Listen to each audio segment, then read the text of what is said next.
of Singapore that remains Hi, in my place today. friend. All my friend, kumusta na po tayo lahat?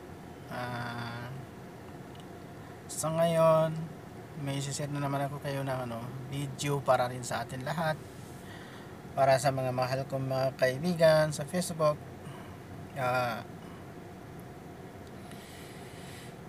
Kumusta na po tayo lahat?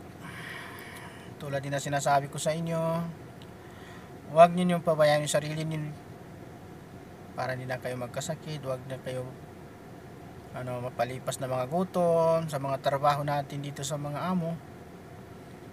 Tsaka huwag masobra mapapagod sa trabaho para hindi magkasakit. Kasi napakahirap. Minsan kulang tayo sa tulog. Na kung napapagod ka sa trabaho, hindi ka pa kumakain na mabuti, na magkasakit ka, magkaroon ka ng sakit. Mahirap magkasakit dito sa abroad. Malayo ka sa mga mahal mo sa buhay. Kaya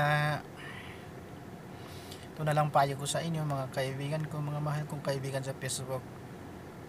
Kahit papaalam na ako sa inyo, uwi na ako sa Pilipinas June 16, uwi na ako sa Pilipinas. Pero hindi ibig sabihin na nasa Pilipinas ako, nagkakalayo na naman tayo. Hindi, nasa Facebook tayo, may communication pa tayo, para rin tayo nasa abroad lahat. Para sa mga lahat ng mga kaibigan ko, mga mabait sa akin, kung mayroon naman akong nagawa na hindi medyo maganda-ganda, patawarin niyo ako. Nagpapasalamat ako sa inyo, sa mga kabaitan ninyo, naging kasama kayo sa mga Facebook, minsan nakausap, nakasyat, minsan di natulog agad, nagchat-chat, minsan pinag-usapan yung mga business, yung minsan yung para malibang-libang lang, para hindi mararamdaman yung masyado may trabaho. Nagpapasalamat din ako sa inyo, at saka paalam na po. Sana kahit nasa Pilipinas na ako, magkita-kita pa rin tayo muli.